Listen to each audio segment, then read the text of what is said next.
Всем привет! Рада видеть вас на своем канале. Меня зовут Надя, это канал о вязании, и в этом видео я научу вас вязать очень простые митинги крючком, буквально из прямоугольника. Эти митинги не имеют никакой ориентации, и левая и правая митинг вяжутся абсолютно одинаково. Одно описание, и получается изделие, которое подходит и на левую, и на правую руку. Здесь я вам расскажу, как сделать резинку по краю, с нижнего края, с верхнего края, и научу делать вот этот узор.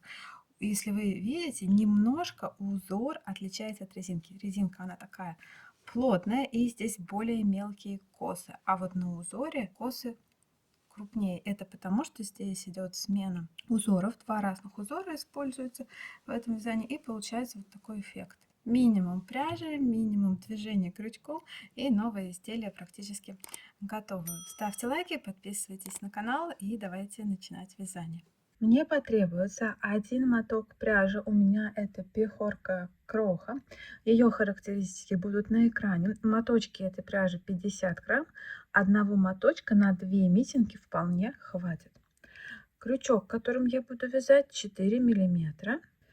Контрастная нитка и иголка для шерсти для сшивания. Беру крючок и контрастную нитку и набираю 32 воздушных петли.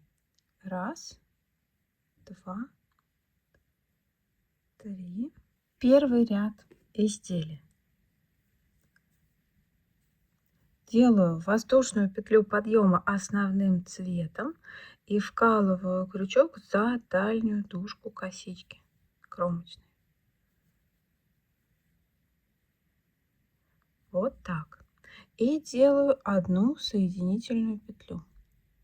В следующую точку за дальнюю дужку делаю вторую соединительную петлю. В следующую за дальнюю дужку третью соединительную петлю, и в следующую за дальнюю дужку четвертую соединительную петлю. Связала 4 соединительных петли. Дальше будет смена рисунка. Делаю накид. Точно так же за дальнюю дужку вставляю крючок, подхватываю рабочую нить и вывожу ее через звено наборное и через 2 петли основного цвета. Это получается соединительная петля с накидом. Снова накид за дальнюю дужку и вывожу через все нити, которые на крючке. Это получается 2 накид за дальнюю дужку. Это получается 3. И таких соединительных петель вяжу, соединительных петель с накидом вяжу 20 и 20. 20 соединительных петель с накидом провязаны, и дальше возвращаюсь к обычным соединительным петлям. Их будет 8. Раз, два, три. Их вяжу просто за дальнюю дужку. 4. По одной в каждое звено предыдущего ряда. 5, 6, 7 и 8. И вот он, первый ряд. Здесь в начале моей варежки, в начале митинги идет небольшая резинка, 4 соединительных петли. И в конце митинги тоже идет небольшая резинка, 8 соединительных петель. Если вы хотите делать резинку шире, выше, то просто измените число соединительных петель. Сделайте, допустим, 8 на 8 или там 6 на 6 или любое другое значение. Количество соединительных петель — это будет высота резинки. Это был первый ряд. Теперь второй ряд. Все нечетные ряды будут вязаться просто соединительными петлями, без смены рисунка. Итак, воздушная петля подъема, поворот небольшой, чтобы было удобно, и вкалываю крючок во второе звено от крючка, вот так за дальнюю дужку, подхватываю рабочую нитку и здесь делаю 32 соединительных петли. Рисунок не меняю. Петли, соединительные петли с накидом вяжу только в нечетных рядах. Четные ряды состоят полностью из обычных соединительных петель. И в общем работаю так до конца этого ряда. Последние соединительные петли.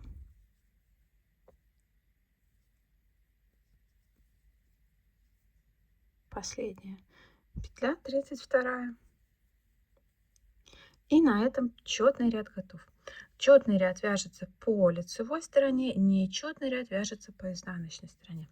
Дальше третий ряд, он нечетный, он идентичен первому. Воздушная петля подъема, поворот, за дальнюю дужку во второе звено от крючка вкалываю крючок и делаю 4 соединительных петли. 2, 3, 4. Дальше перехожу на соединительные петли с накидом. Делаю накид, вкалываю точно так же за дальнюю дужку и делаю соединительную петлю с накидом, да?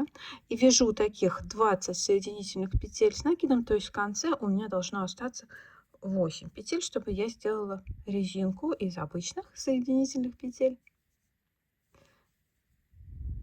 с противоположного края. Дошла я до последних 8 петель и перехожу на работу обычными соединительными петлями. 2, их должно быть 8. Это число постоянно. 4, 5, 6, 7. И вот последняя, вот сюда, тоже за дальнюю дужку, делаю 8. Это был третий ряд. Воздушная петля подъема, поворот, и дальше будет четвертый ряд. Четвертый ряд четный, и здесь просто все петли это соединительные петли за дальнюю дужку. Они все одинаковые. Сейчас я его провяжу. Четвертый ряд я связала, вот смотрите, в том месте, где резиночка, да, там, где мы делаем только соединительные петли, здесь резинка уже, да, вот начало 4 петли, и вот окончание здесь 8 петель. Здесь она такая узкая, и это та самая резинка крючком, самая тянучая, самая пружинистая. А там, где один ряд состоит из соединительных столбиков с накидом, видите, какие пушистые получаются косички, вот они, и они образуются только по лицевой стороне. Изнанка будет выглядеть вот так, да? И эти пушистые косички, они крупнее, но при этом резинка плавно переливается в эти косички. В общем, для своей руки я вяжу таких вот косичек, мне нужно, чтобы было 23. Останавливаюсь в нечетном ряду, то есть у меня получится 23 пары рядов, и я остановлюсь в нечетном ряду, то есть тот, который проделывает вот этот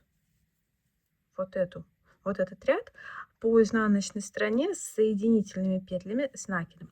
Четный ряд, последний, вот этот вот, который вяжет просто соединительные петли, будет сшивной ряд. И встречаемся там, я вам покажу, как снова делать этот шов вот на этой вязке и как сформировать отверстие для пальчика. Я связала 23 пары рядов вот этих вот косичек, считаю, раз, два, и их будет 23. Останавливаюсь после нечетного ряда, то есть это должно быть 46 рядов. Связала я 45, 46 сейчас будет швом, он будет сшивать это изделие. Размеры, ну приблизительно, да, вязание 14,5 и вот так, ну где-то 17, да. Оставляю длинный хвостик, этим хвостиком буду сшивать. Здесь может быть сантиметров 70 или 80. Складываю изделие вот таким образом, контрастной ниткой к себе, лицом наружу. Видите, лицо и изнанка у этого узора отличается. На лице более пушистые косички. Здесь вот у меня одна воздушная петля, точнее одна петля, в нее вставляю иголку и доделываю вот эту воздушную петлю подъема, которая была между рядами. И теперь пришиваю, как я все время до этого сшивала это изделие. Контрастная наборная нитка показывает, как должна пройти нить которой я буду сшивать. Показывает ее траекторию. Вот коричневая нитка цепляет две вот этих ниточки. И точно так же я иголкой цепляю эти две ниточки. И подтягиваю. Здесь в конце у меня уже нет контрастной нитки. Обойдемся без нее. Я сейчас все покажу. Здесь и так как бы все хорошо видно. Теперь вставляю в петлю, из которой выходит нить. Вывожу. И в следующую кромочную, и вот в только что образовавшуюся петлю. Вот так. И вот получается, что я прошила одной петлей эту деталь. Это будет один. Дальше в следующую опять цепляю две ниточки, их выделяет контрастная нитка, их хорошо видно. Так, еще раз. Раз. В петлю в кромочную.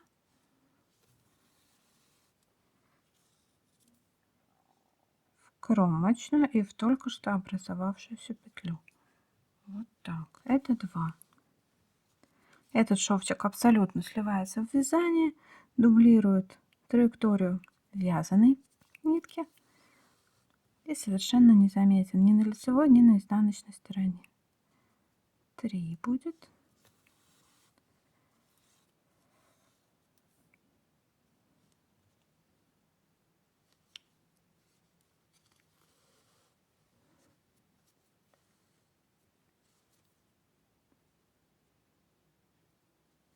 Цепляю 2 ниточки.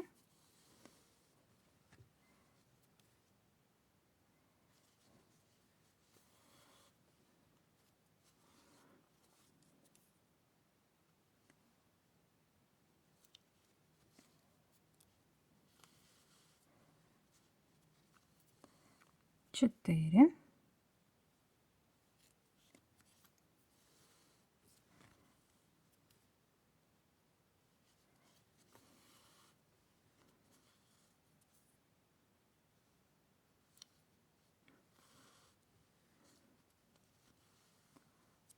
Пять.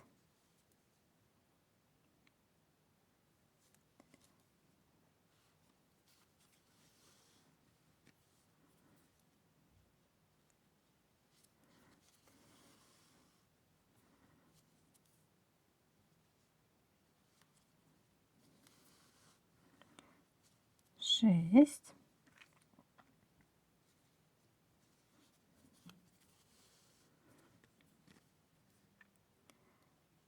7.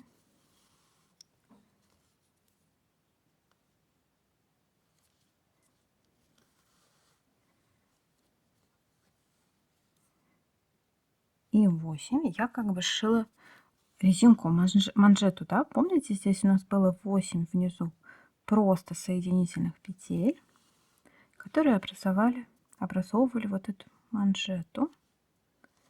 8. Так, затягиваю, да? И дальше, видите, немножко рисунок меняется. Я продолжаю сшивать. Вот теперь 2 ниточки, которые подхватываю. Меняется рисунок на той части, где контрастная нитка идет, где наборный ряд. Это будет 9.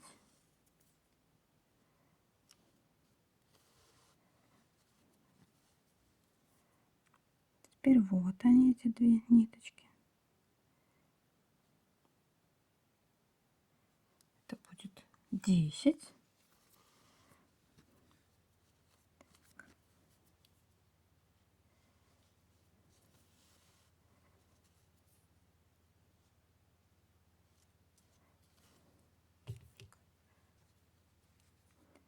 Так, дальше 11. Вот они.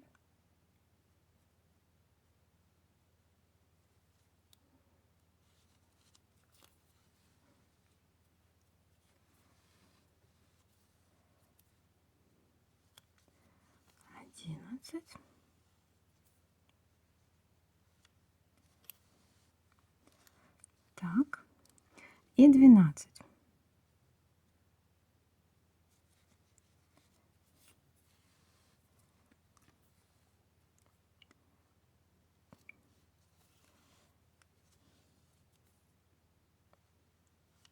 Так. 12 прошила, сшила манжету. Дальше отверстие для пальчика. Отверстие делается немножко по-другому. Цепляю 2 ниточки на этой части, вывожу нить, подтягиваю ее, возвращаю в петлю, но в кромочную я уже не завожу иголку. Вернула. И в эту же нить, в эту же петлю сразу. То есть я не цепляю теперь кромочное, чтобы образовалось отверстие, да? Логично. Смотрите, получается просто тамбурный шов я делаю. Вот. Раз. Следующую опять цепляю 2 ниточки.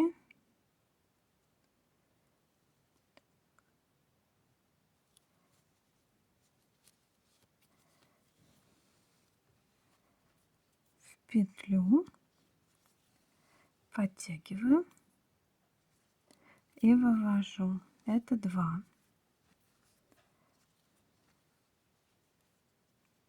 Опять цепляю 2 ниточки.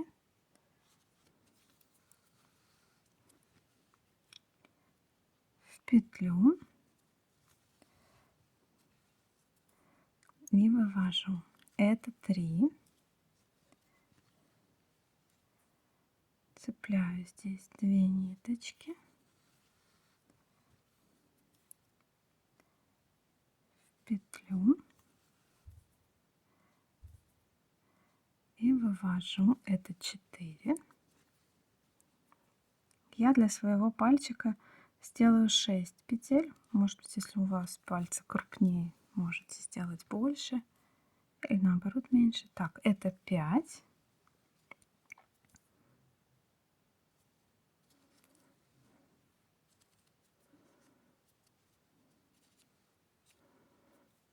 И вот последняя точка. Это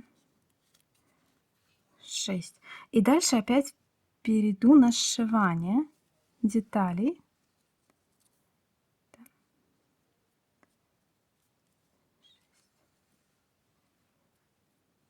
Снова цепляю здесь 2 ниточки.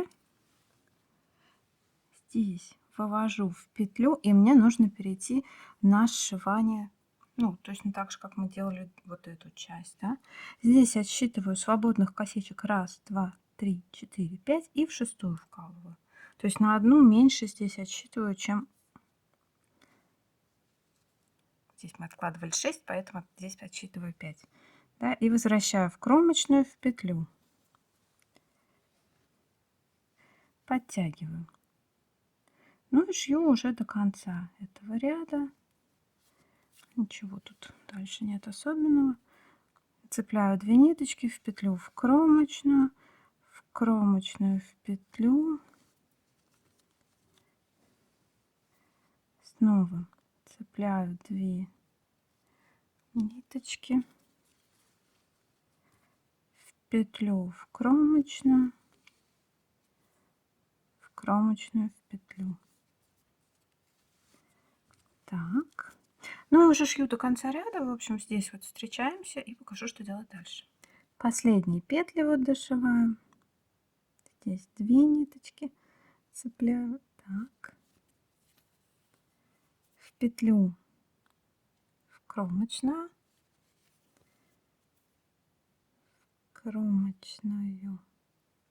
в петлю. Так. Ну вот последние нитки, которые тоже цепляю, вот они. И теперь увожу иголку в петлю, в кромочную. И на этом шов закончен.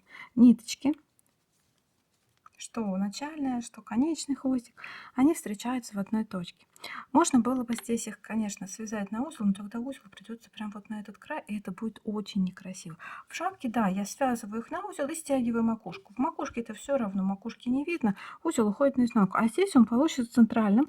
Я покажу, что делать с этими нитками без узла, но сперва нужно вот эту вот контрастную нитку удалить. Она вот так легко удаляется, шаг за шагом, да.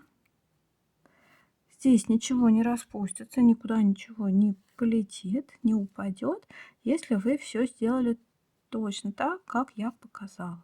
Удаляю контрастную нитку и перехожу к тому, чтобы спрятать хвостики. Контрастные нити удалила, выворачиваю варежку наизнанку, и здесь я просто эти нити сразу начинаю вот так прятать, то есть узелочка не делаю, так будет просто аккуратней. Прячу вдоль косички крючком меньшего размера.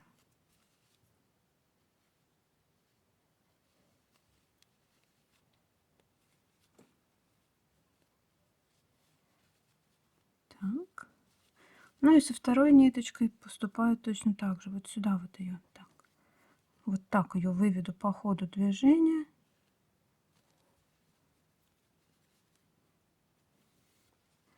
И спрячу вдоль вот этой косички. Так, так. Прокладываю сантиметров 5 и затем обрезаю просто под корень. Никуда эти ниточки не денутся. Все, хвостики убрала, вывернула митинги на лицевую сторону. Видите, с лицевой стороны косички пушистые, с изнаночной они более такие скромные. Нет, не так надеваю, вот так. Нет, это все правильно. Вот так надеваю, да. Там, где широкая резинка, вот это, где 8 петель резинки, это низ у меня. Там, где резинка из 4 петель, это верх. Обе митинги, и левая, и правая, вяжутся абсолютно одинаково. Они не имеют ориентации, их можно спокойно поменять местами. Поэтому для того, чтобы связать вторую варежку, просто перематывайте видео на начало и вяжите вторую, точно такую же варежку. Замеры от верхнего края до отверстия где-то 6,5, да, само отверстие, ну, допустим, 3-3,5, и внизу еще 5 сантиметров. Простое изделие, вяжется просто. Смотрите, как сшила я в итоге, да? Здесь нет ни на лице, ни на изнаночной стороне ничего не заметно, никаких швов, но это вот мой фирменный шов, который бесшовно сшивает по кругу вязания крючком. Надеюсь, что вам понравилось это видео. Заранее спасибо за ваши лайки. Подписывайтесь на канал, нажимайте на колокольчик, чтобы получать уведомления о выходе новых видео мастер-классов. У меня очень много полезных идей и находок в вязании и крючком и спицами. Спасибо за внимание. Пока-пока.